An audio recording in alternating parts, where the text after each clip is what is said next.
Hello and good morning. This is Andy McCann here on Fitness, Food, and Finance, where I'm trying to help you lay a firm foundation in those three things. And this is going to be part 3, I believe. And we're going to talk about recovery and sleep. Now, we say the 5 pillars of health and fitness are how you eat, sleep, move, think, and connect.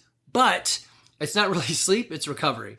Though if you're not getting the best recovery of all, sleep, then that can be a problem. So I want to share a short story with you and then go into some of the details. The short story is going to be with Patrick from the Survival Podcast group. He's with MTK Knives, and he and I do a expert counsel bit. But he had a question about strength training for a marathon run, and I'm going to go into all that. Okay, so before I do that, some fun things that are happening at the gym. As you guys are listening to this, we should have had the gym get together at the McCann farm. So hopefully it was a lot of fun. This podcast is a little ahead of time and gets released a little bit after. That way, I'm always getting the project done because sometimes life gets in the way. And one time I skipped and I didn't want to skip any. Anyway, another thing that we are doing, we have got a lot of fun stuff happening at the gym over the summer. One is the gamers, so board games and D&D. If you're interested, join us. There's a QR code on the wall. We're also doing mountain biking. Finally, Randy Skeen has gotten people involved. I don't know how he did it when I failed and Joe failed and we just couldn't get all that people. It was really my fault. People interested in racing or riding. And he's gotten the community out there. So a couple of us have been showing up to Blankets Creek or Rope Mill is where we're trying to go. But Blankets Creek is where we go when it's raining because for whatever reason they open up longer. If you've never ridden a bike, then you want to go to Blankets Creek first and practice on their mosquito flats. I do have extra bikes that are in sort of kind of disrepair. I got to fix them up if you're interested in using one. But we're going to continue to try to meet Saturdays, 8 a.m. at Rope Mill. So if you don't know where that park is, just Google it. It's I think it's the Rope Mill exit off of 75 near Costco and the outlet malls and all that. So just go down the bottom and park down there. We have been doing the mill loop, which is, 4 miles, but it's made really well and super flowy and easy. I like it. I'm going to try the other trails, and if I remember correctly, they're not great. They're mostly made for walking and makes it harder to bike on. Anyway, we have other things that we're doing. We've got the Blue Ridge Adventure Race. No, not Blue Ridge. The Blairsville Adventure Race coming up on September 20th. I think there's like 10 of us doing it. And then there's also the Savage Blitz on the same date, September 20th, which is a shame. But there's maybe like 10 people doing that one. So get involved, have some fun with us. We're also going to try to do some local events. So Lisa Randall is an adventure racer with me, or I guess me with her because she started first. And she's actually way better. So I only see her in passing as she's crushing me. But she has a company called Mountain Goat Adventures. And she has a couple bike races as well as bike run races, so like a duathlon. So those are coming up, and we're looking at putting together some teams, either to participate or finding some of our members to volunteer, because it's a local business. Why would we not help, right? Okay. Let me see here. I feel like I do want to remind you guys, if you're listening and you're not local to Woodstock, if you're local to Woodstock, come to CrossFit Garage. If you're not, well, go somewhere else. But you can also go to CrossFitGarage.com/free and see a bunch of the free resources I've been putting together for you guys. And you can follow us online if you go to the same place, but then hover over gym information and WOD, workout of the day. You'll see what we do, but it also gives a home version, so you can do this obviously at home. It assumes very light on gear. If you have a full basement or garage full of stuff, go to garagefitness.online and you can follow us there. Currently it is free, so we're building that thing out still. I know it's been nearly a year of build out, but what do they call it? Minimal viable product. So we got it out there, and now we're still trying to figure out how to make it all work great. The information is there. The workouts are there. I just have to figure out my back end stuff. Anyway, okay. So another fun story before we get into the meat of what we're doing today. So we went biking as a group 2 weeks ago and this past weekend. First time it was just Randy, me, and Jordan. We did the mill, no problem. Then it rained and we couldn't bike. And so we finally went back out. We met at Blankets Creek. This time it was Denny, Sam, Jordan, Randy, and myself. So there was 5 of us with all various levels of experience mountain biking. We let Randy lead and he just pulled us around the course. We did the dwelling loop, which I think is about 4 miles. And I thought it was pretty good. It looked like everyone was doing all right. I guess I should ask or have asked the other guys, Sam, Jordan, and Denny, and said, hey, how's it going? Now, some of them had some funny comments. They're like, it's been a while since I've been biking, and it feels like someone's trying to jam a penny up my rear with a hammer. And that's right. If you're sitting on the seat while you're biking down the hill, then it's just going to pound into you. So standing up on the pedals is a better way to do that. So we learned a lot of lessons out there.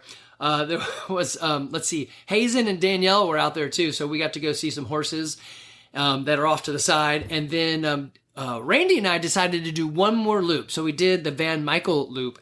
And I forgot how aggressive that thing was. I don't remember it being as bad, but we started off climbing for about 15 minutes. And it felt like at one part, it was like a 70% grade. I got off the bike and had to push it. It was like, I didn't even know how people would bike up this thing. Of course, while we were doing that, we were passed multiple times by guys on e-bikes, of course. And so felt a little bit humbled by that. Then even on the other side, when we were at the top of the hill, it was time to bike down. It wasn't even that much down. It felt like it was unequal. It felt like, I know this is impossible because we started and stopped at the same spot, but it felt like we went up way more often. Anyway, so we'll keep meeting at 8 in the morning and have some fun with it. If you've got a mountain bike, bring it out. If you don't have a mountain bike, let me know. I've got one and I could try to help out, but I got to make sure the brakes work. If you have one and need it to be repaired, I don't really know what I'm doing, but I'm happy to give it a shot. Just realize you signed a waiver. So anyway, it's going to be a lot of fun. Come out and join us. We're still trying to get in pickleball. It keeps raining on the weekends on us, and it's just been hard to do. All right, so the meat of the subject is recovery and sleep. We talked about eating before. Eating for nutrition and recovery is the way, or not recovery, fuel is the way to go, not eating for entertainment. So throw that to the side. You're eating correctly now. What do you do on recovery? So my buddy Patrick said, Andy, I'm about to go run a marathon. Well, not about. I think he's got 20 weeks, or maybe it was 11 weeks. Whatever it was a while out. He said, I'd like to incorporate some strength training into what I'm doing. I'm like, yeah, it sounds great. So we're texting like two teenage girls, and finally we said, let's just pick up the phone and talk. So that made it a whole lot easier.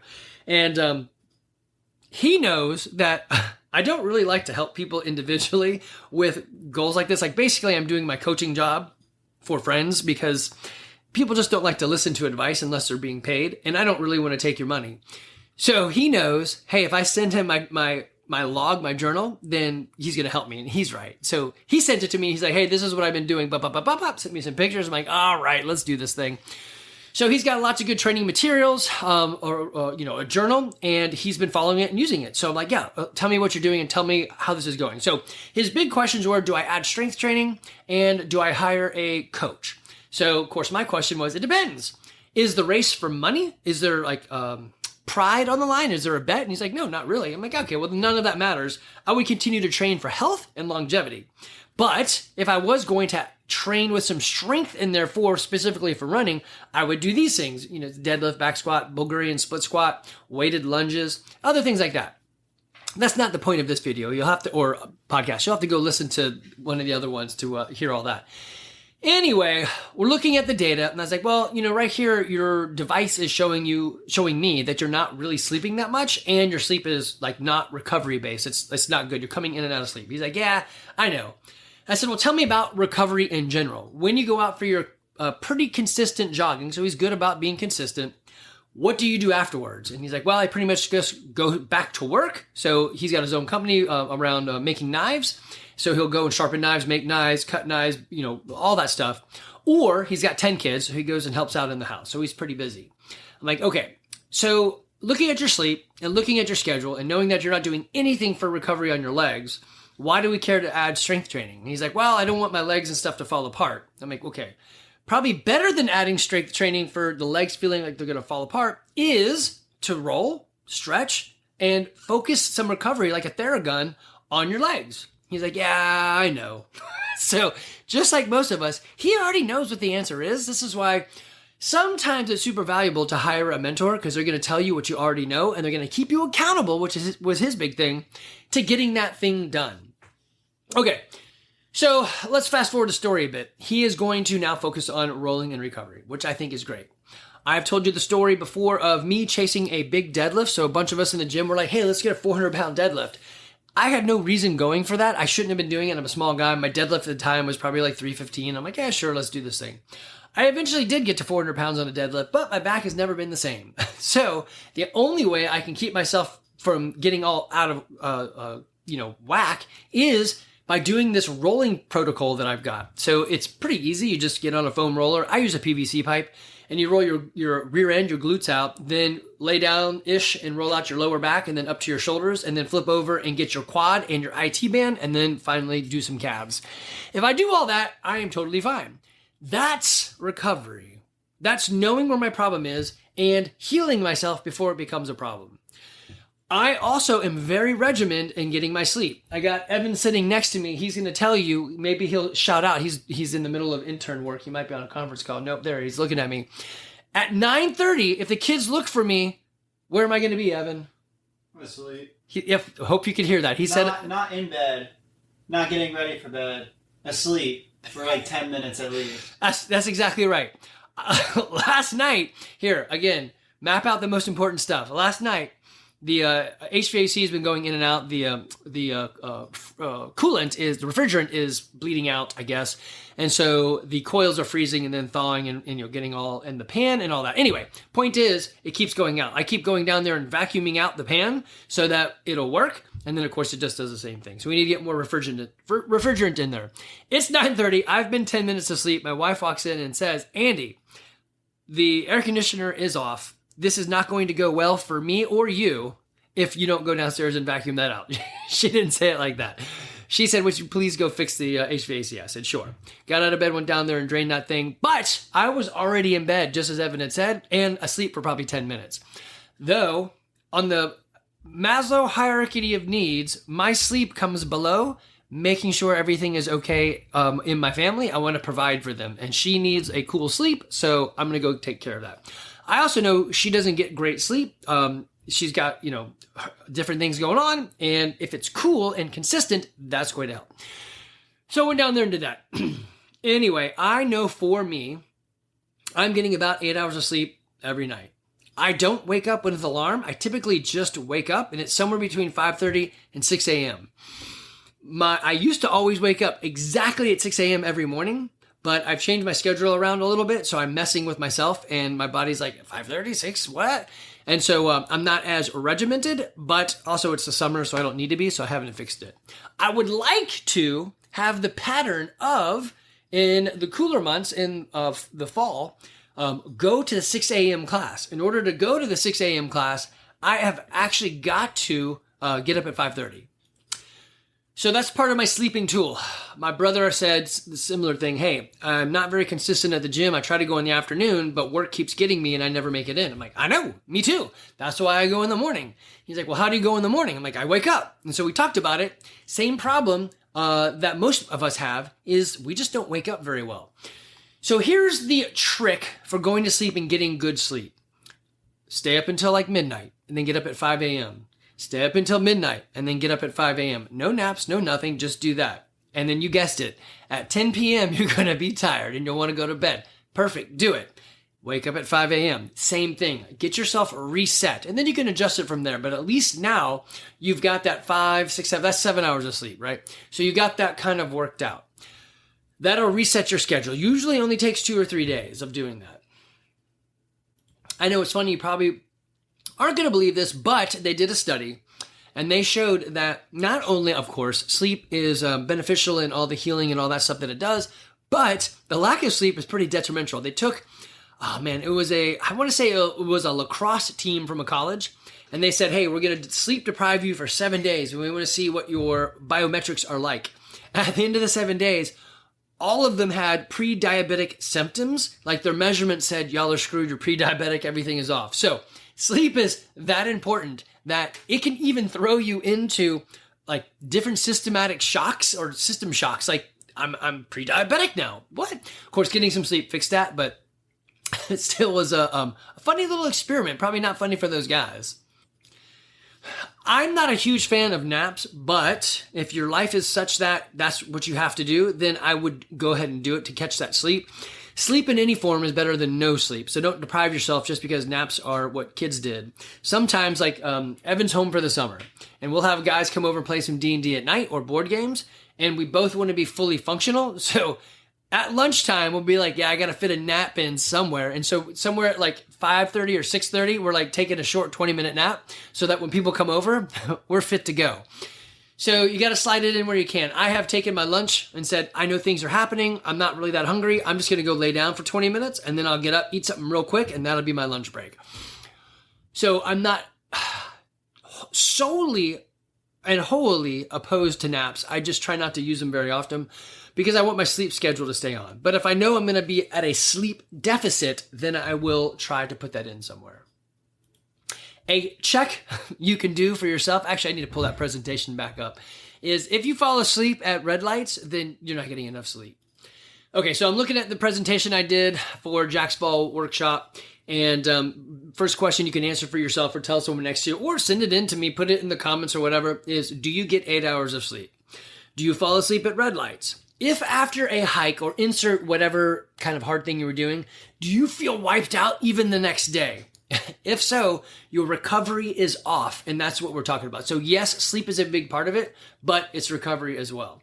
Okay, they also said, this is an interesting fact that is out there, and you can go Google it and look it up, but heart attacks go up by 20% and down by 20% when we do the daylight savings changes, so back and forth. So when we lose an hour of sleep, there are 20% more heart attacks.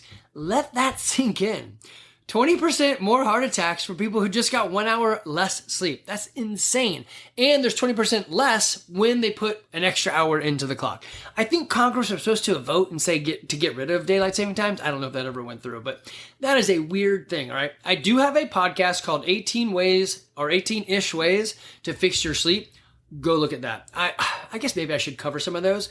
We talked about the 5 a.m. method. The biggest one is to be consistent in your sleep. Find a schedule or a routine. I don't usually like to have very rigid routines, but for sleep, I do. And Evan is correct. By 9:30, I'm usually out.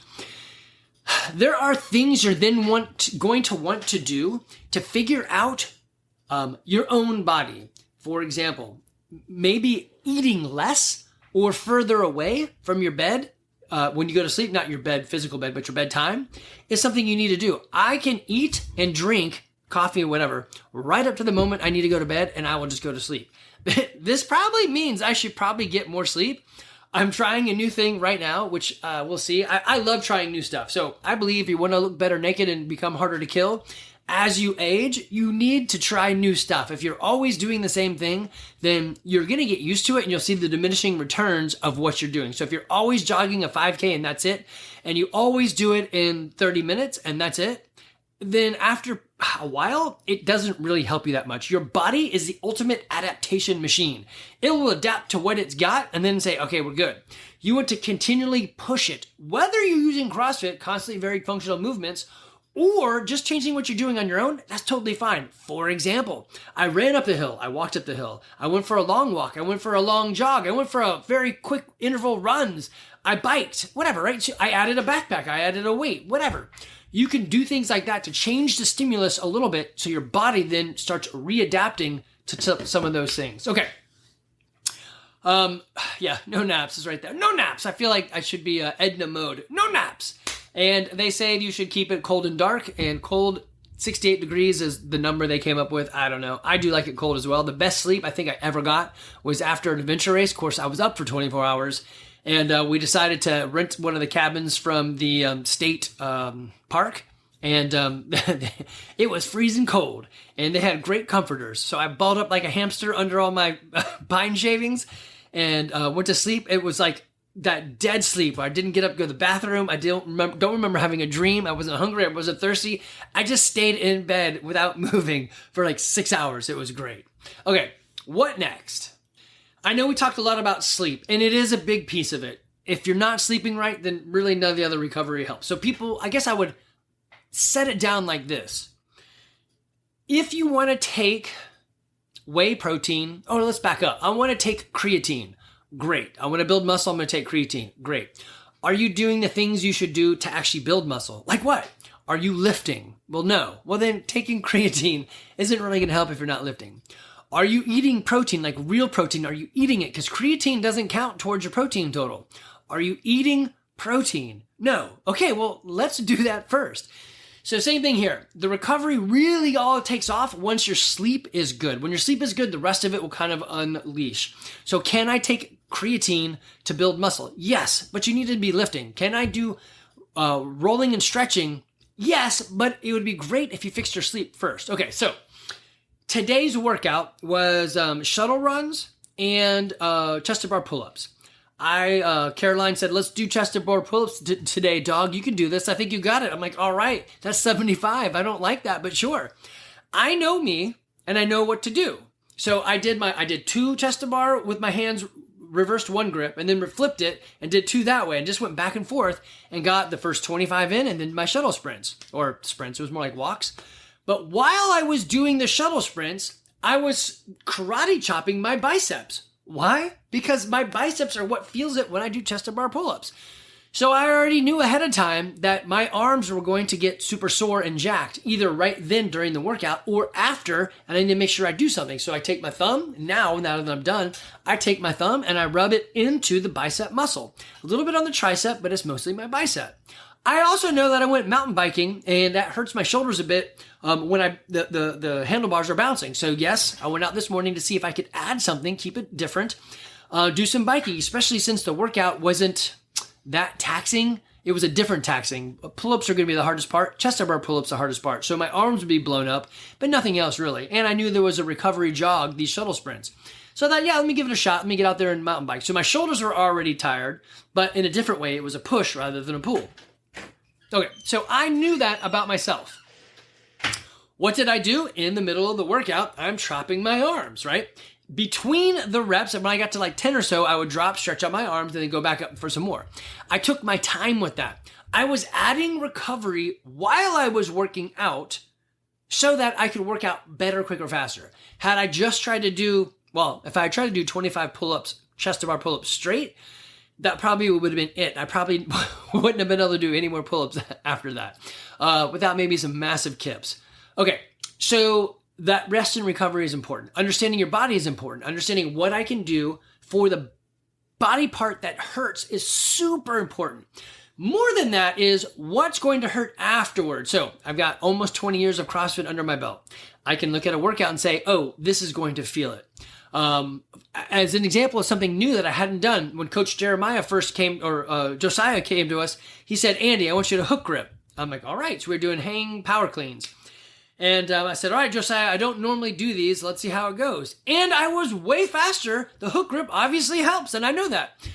What it also made me do is put my forearms in a different position, and my elbow hurt the next day like crazy. I'm like, what did I do to cause that? Well, after 20 years of doing CrossFit one particular way and lifting a bar one particular way, I changed it, but I still used my same engine. So I did all of the hang power cleans straight, whatever they were.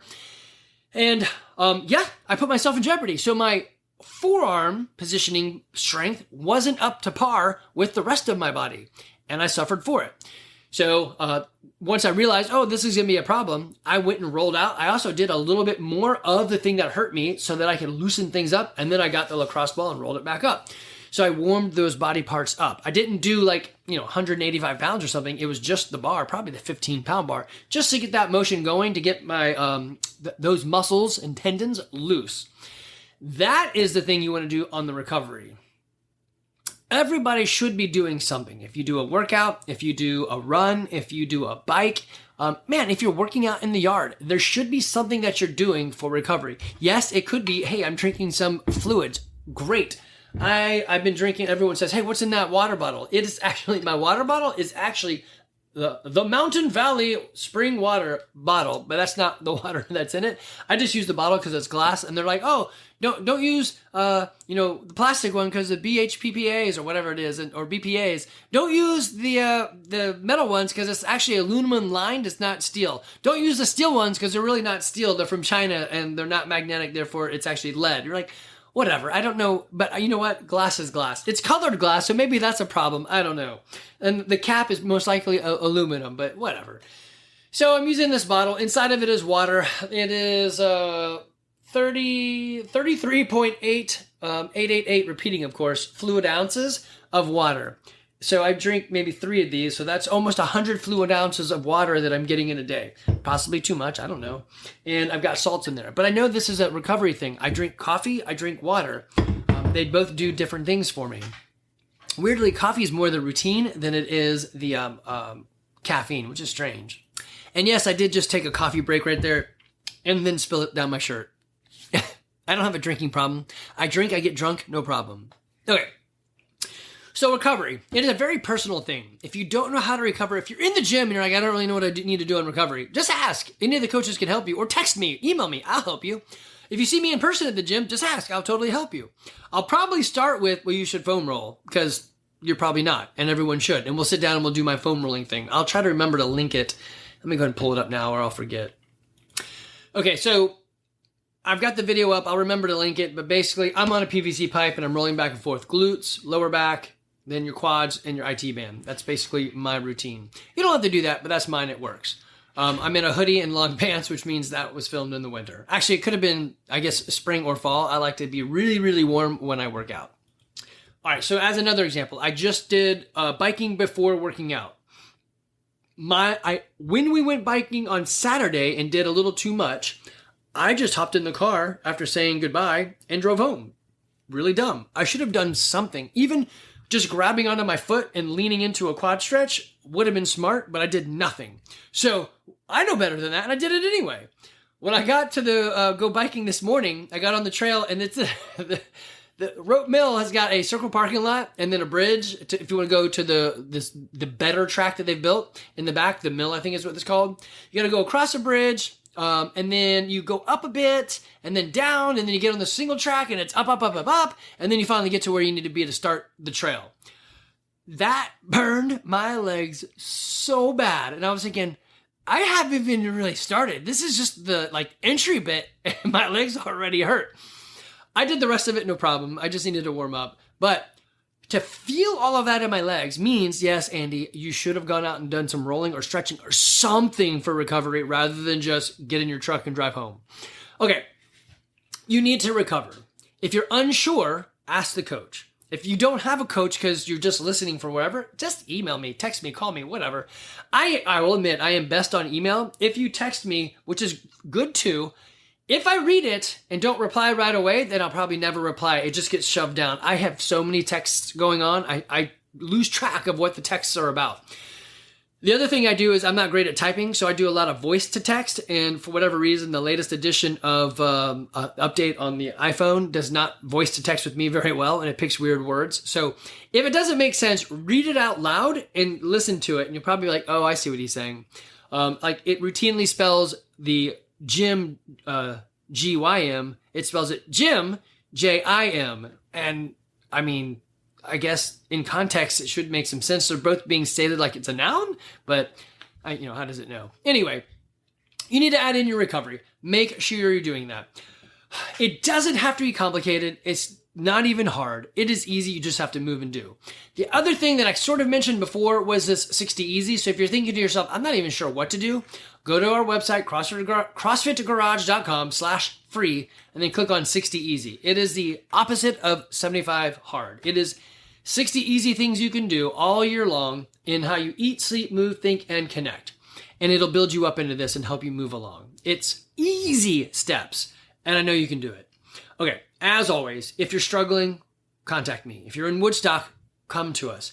If you're not sure, if you're like, hey, I just don't know if I can do this stuff. Or some of you guys said, hey, I like the idea of what you say about CrossFit, but I don't feel like all CrossFits are the same. Talk to me, and we'll go on maps.com and we'll look up CrossFit near you and we'll do some research and do some calling. We'll find you one that's great. They are all individually owned, and so you don't really know what you're going to get. But usually from the website, I can make a pretty good guess. Also, it doesn't have to be CrossFit. I know wait, Andy, don't you own a CrossFit gym? It is true, and it doesn't have to be CrossFit. It's just for me, and for most everyone probably, the biggest hack to getting fit that I have ever found. I can spend, like today, if there's a 15-minute workout of shuttle runs and pull-ups. And I know because I did that, and I keep stacking all this constantly very functional movements, I can go out and do this race, the Blairsville Adventure Race, with no problem. I don't need specific training. Now, it would be helpful if I biked more because my butt does hurt as I bike, especially for that long. Usually we'll bike for like 4 hours. So that's not great, but it goes away. Okay, so do something, do anything. If you're unsure how you're sleeping, ask the person you sleep next to. They'll probably tell you. If you fall asleep at a red light, you need better sleep. If you're sore all over the place, then after you work out, then you probably need a lot of recovery, or it just means you're not doing anything. My brother has got this forearm thing going on. It's kind of swollen. And someone said, well, you should stop working out. I'm like, well, I don't know if I would do that. I would just change it to a thing that I'm not using my forearm. Coach David had shoulder surgery, and he did, I think it's on his left side, he did right side workouts all year long, or a couple months long, and he did not turn out like a lobster. You could still move. You could still do stuff. It doesn't have to be, oh no, it's totally over. When you take the approach of it's totally over, I mean, the only thing left for you to do is feebleness and death. So we want to fight it. We want to, chase health down. We want to look good naked and live a long time. That's part of it. The reason we do this is we want a great outlook trajectory for our life expectancy, our health expectancy, and hopefully our wealth expectancy. Go talk to Aaron and Matt Vincent, or Aaron Vincent and Matt Decker about that. Okay, guys, if you need me, you know where to find me. Y'all take care.